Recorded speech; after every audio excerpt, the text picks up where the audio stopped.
आज से करीब 40 साल पहले की बात है।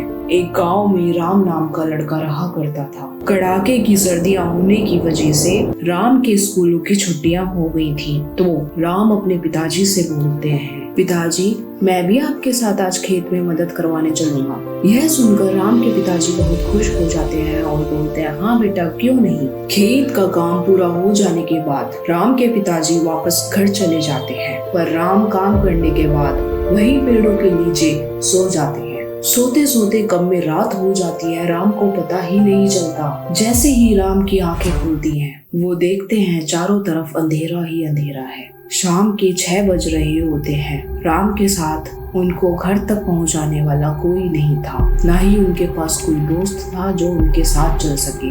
तब भी वो निर्णय लेते हैं कि मैं अकेले ही घर जाऊंगा, क्योंकि उनका घर खेतों से बहुत दूर था और खेतों और घर के बीच में पड़ता था कब्रिस्तान भी। अभी कुछ दूर ही चलने के बाद राम को अचानक से खन खन की आवाजें आने लगी। डर के मारे राम ने अपनी चाल और तेज कर ली, पर आवाज यही नहीं रुकी।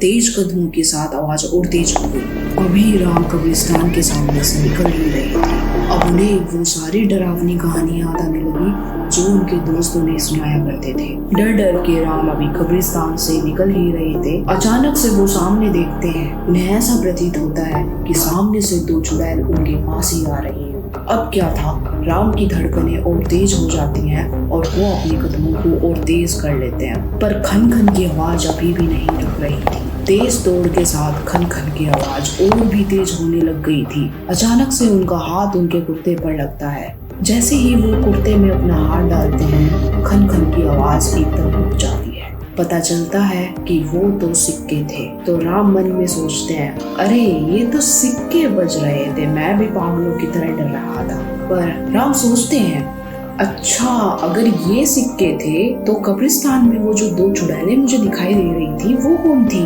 क्यों ना सच का पता लगाया जाए। अब राम घर की तरफ ना जाकर फिर से कब्रिस्तान की तरफ जाते हैं और मन ही मन बोलते हैं, अब तो मैं पता लगा कर ही रहूंगा आखिर वो चुड़ैलें कौन थी। तो जैसे ही वो जाते हैं, देखते हैं वो चुड़ैलें नहीं थी। वो पेड़ की पत्तियां थी जो हवा के कारण हिल रही थी और दूर से ऐसा प्रतीत होती थी जैसे कि चुड़ैल। उस दिन से राम ने ये जान लिया कि वास्तव में भूत ऊत नहीं होते हैं, ये तो हमारे मन का वहम होता है कि हमें महसूस होने लगता है कि भूत है। तो दोस्तों ये कहानी हमें ये शिक्षा देती है कि डर से भागो मत, डर से भागो मत, बल्कि उसका सामना करो, यही असली विजय है। आज